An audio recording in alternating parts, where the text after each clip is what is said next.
All right, every once in a while, you gotta take a break from working on the truck. Here we go.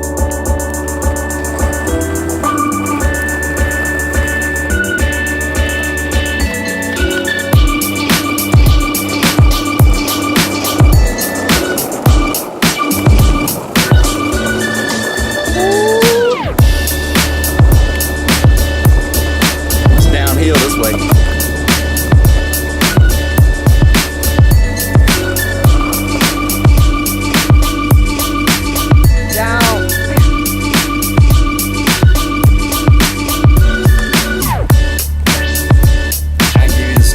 Truck.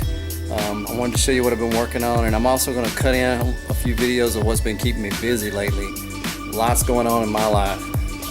If any of you guys have kids, you'll understand. We got one that just went to college, and one that's a senior now, and then one that's in 8th grade. So they keep us busy around here, as well as this property. This property's been just been kicking me. It's got a lot of grass that I mow out here to keep it sharp, and a few things have been breaking on the house and just needing repair. So between that and the other cars we own and all the kids' activities, it's just been I mean, I know I'm just singing a song here to you guys that are all so busy, but and then, you know, I got my day job that's keeping me busy at work. So between all of those things, I haven't had a chance to work on the truck much, but I did do a few things. I wanted to give you a quick update on it.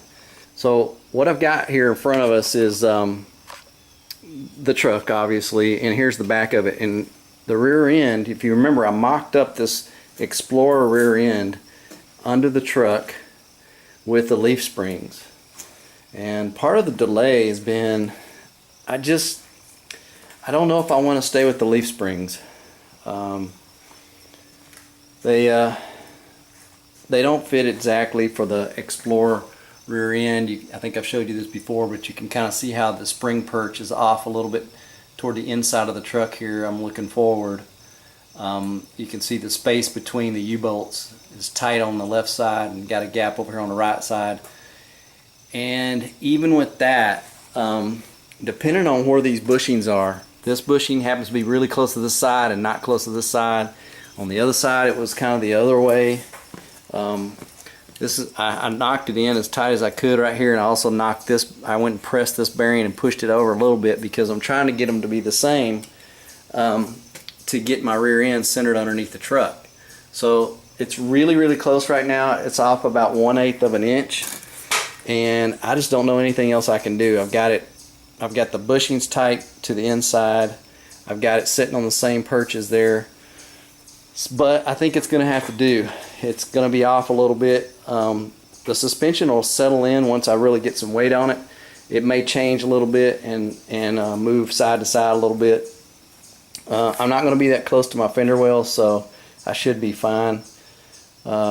Me being a perfectionist, I'm not happy with that, but trying to stay on the cheap side. I thought about a 4-link, a parallel 4-link on it. I also thought about a triangulated 4-link on it.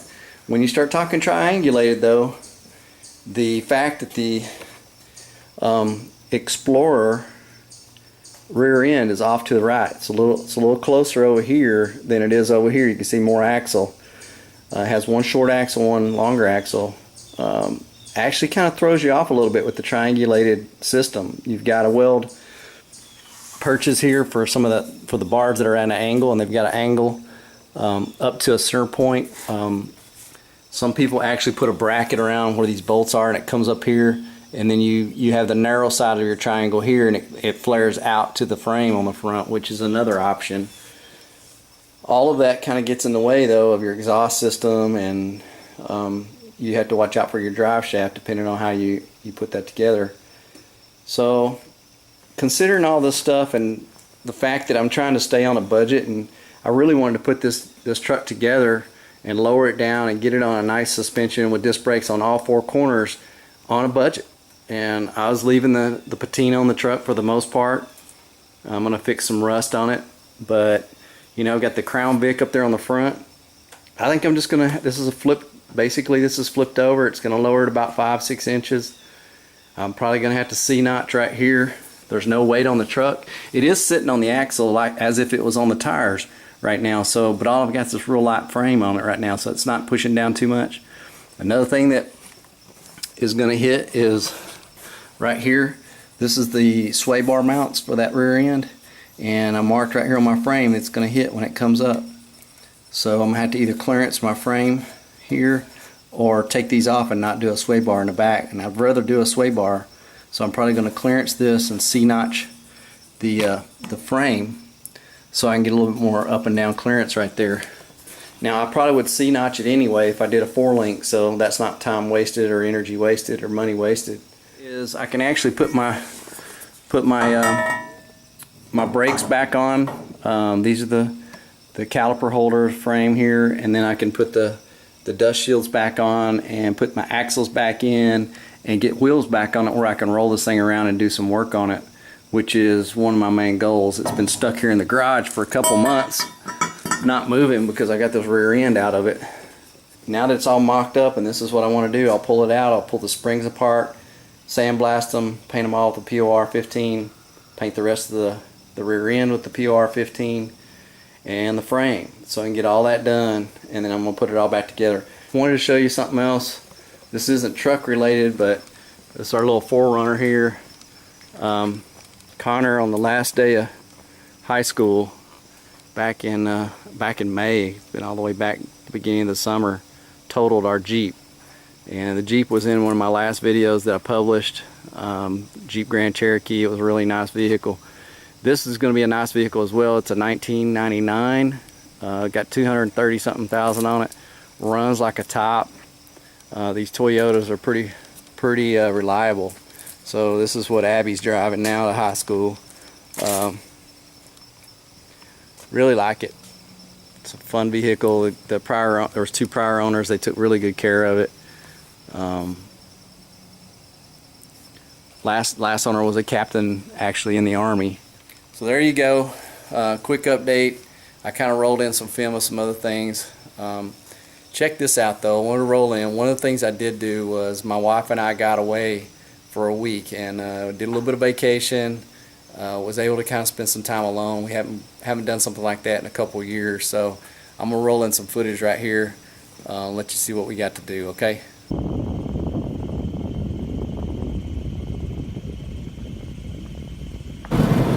Alright, right over here is a big sand dune. We're going to try to, and we're not in Kuwait.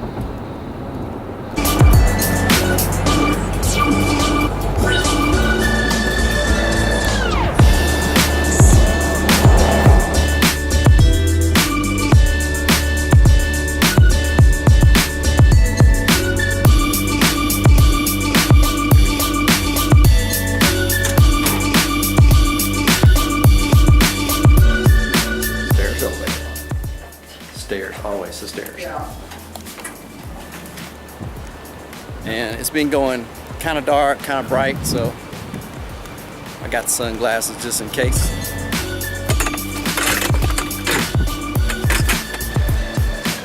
Who's that? She don't like being on too much. Nobody's at the pool, y'all. Ooh, you can see that out there. That's looking awful mean. Copy.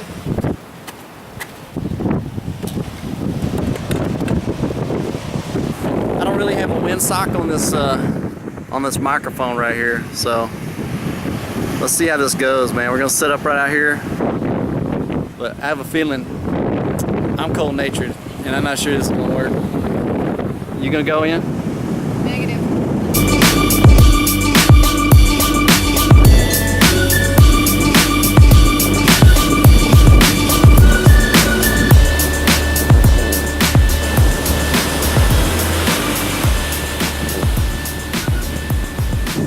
Water's kind of cold. It's not Galveston. It's pretty though.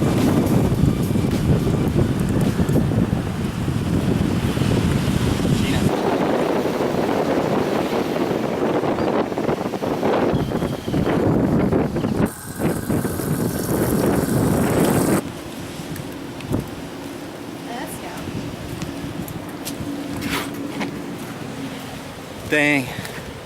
That was a good try, y'all. We kept going up, right?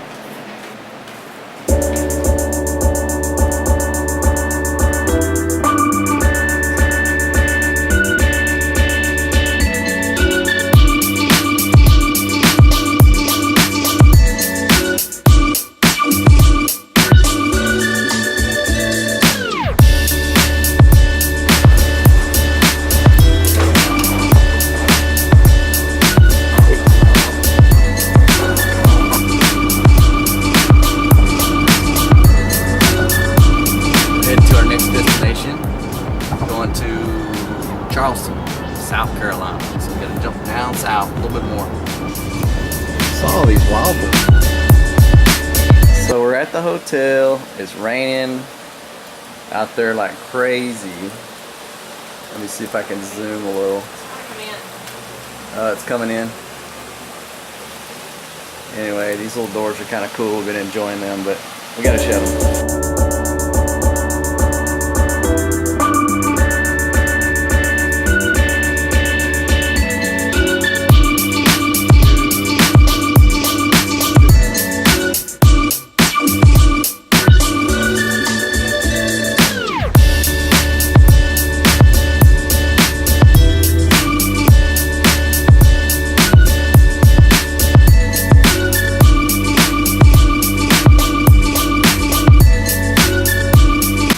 That was fun. We did have a good time. It's always good to kind of get away with loved ones, get away from building cars and working at work and do something like that. So that was fun. That was fun. I do have one other thing to show you though. On the truck, I did get a plasma cutter recently. Let me tell you about that.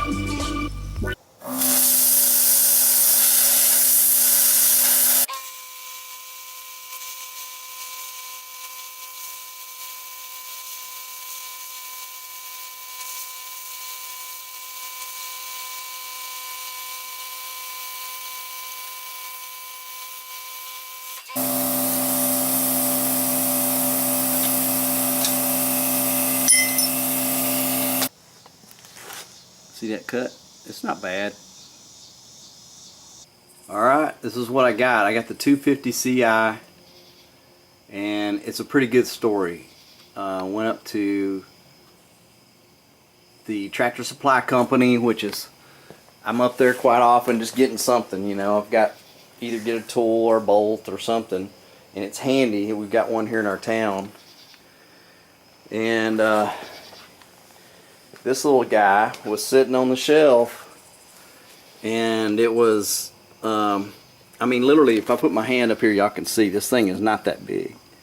I mean, it's maybe 2 hands. It's really not even 2 hands long, and you know, about the same tall, and it's probably about 6 inches across or 8 inches across right there. This has been replaced by the 12 Ci. And from what I'm reading online, the only difference really with the 12 Ci and the 250 is that they made the consumables in the tip of the gun, and it's a different gun that comes with that one than this one. This one comes with the HP 25. You can see it right here. So the HP 25 is what comes with this 250, and these consumables and the tip here, I think, are a little more expensive than the consumables that are in the 12 Ci. So that's one of the things that they improved. But here's the story. So this thing is $839, and then you're gonna pay your taxes and everything like that. So you're gonna be right around $900 for an entry-level plasma cutter that'll cut up to a 1/4 inch of steel. Now, 1/4 inch would take a while, I'm telling you, because I just cut 1/8 inch mild steel, and you know, you're moving about 10 inches per minute probably. I mean, it's slower than you think, but like I said, you know, it's pretty much wherever you want to draw. So it's handy like that. You know, it's just blowing. It's like a little bitty oxyacetylene torch with a real fine triple-aught tip on it. That's kind of what it cuts like. So, but you don't have to have the tanks. You don't have anything. In fact, this is a 110 unit. It's only 110. It's not the double voltage. But so I was talking to her on the phone up there, the manager, and I said, hey, what's your best deal on that thing? I'd like to take it home. She said, well, somebody took it home and returned it and got a bigger unit. So I've got it marked down to $713.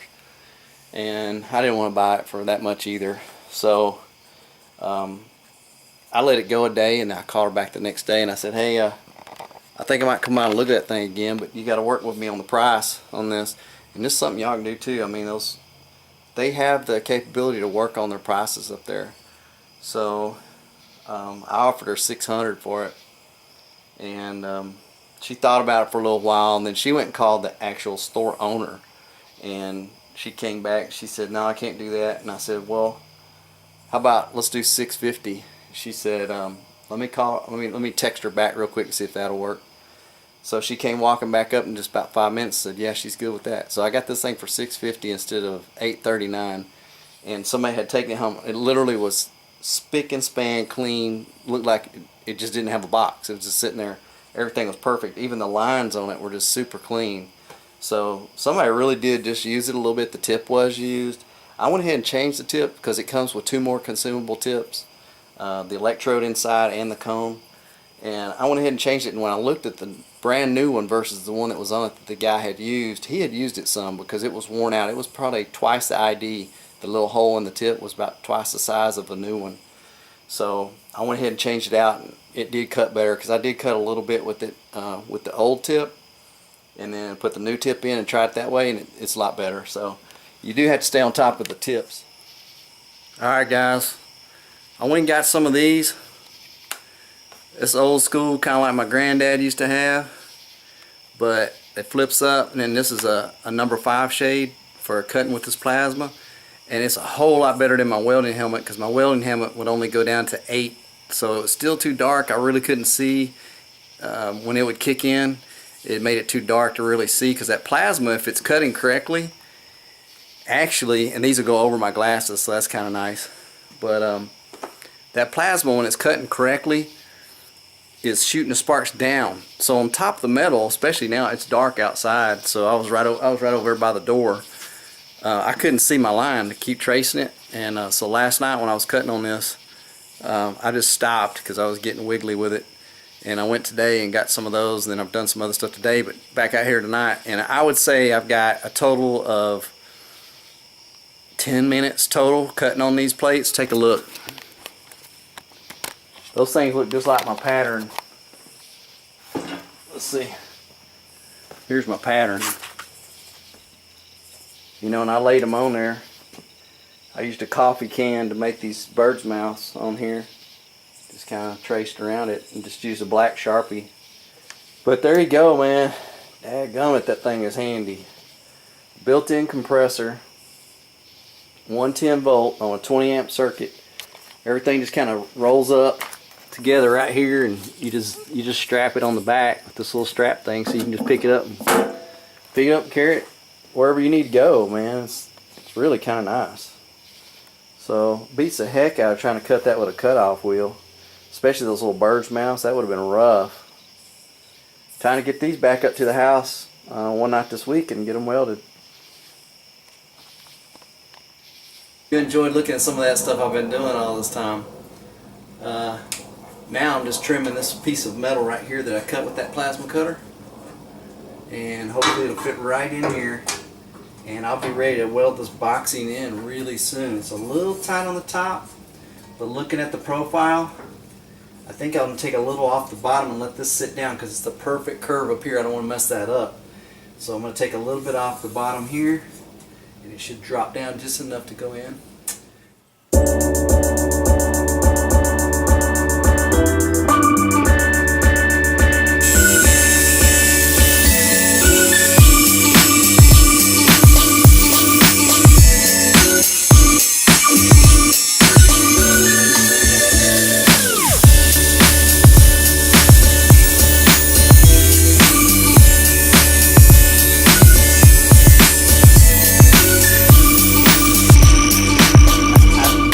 Piece of metal here on top that was just a fit inside there. It's just shorter, and that way I can kind of get this throat part of this right here, this flat part of this, almost perfect. So let's see how it fits. Let's try that. Gotta get in the same spot pretty much every time. Oh yeah. Yeah. Get right in. Kind of wedge it on. Tight spot. But that's painted. I'm gonna scrape that paint off. And what my plan is to set this thing in just about an 1/8 inch. Grab this to show you what I'm talking about. Set it in about an 1/8 inch. Kind of the frame does some funny stuff right there, but just like that, and I can catch a good beat on that.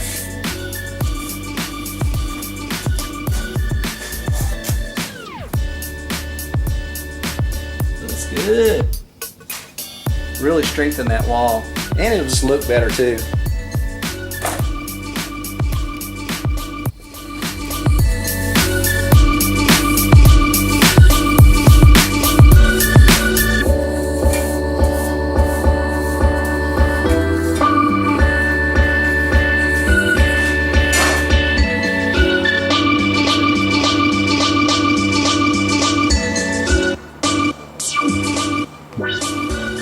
Hey guys, I wanted to let you know I've got my shirt in finally. It's the Bump Life shirt. I got this from Mark Leonard, and thank you, Mark, for sending this shirt to me. Here's the back. So we're all living the bump life if we've got a 67 through 72 Ford truck. And him and Tommy Whaley actually started a Facebook page called 67 through 72 Fix 'em Your Way F100. And so if you look that up, Fix 'em Your Way, you can get to the Facebook page, and then look up Mark Leonard for the shirt. Thanks again, Mark. Appreciate it. I'm sporting this today in North Carolina at Kill Devil Hills, checking out the Wright brothers.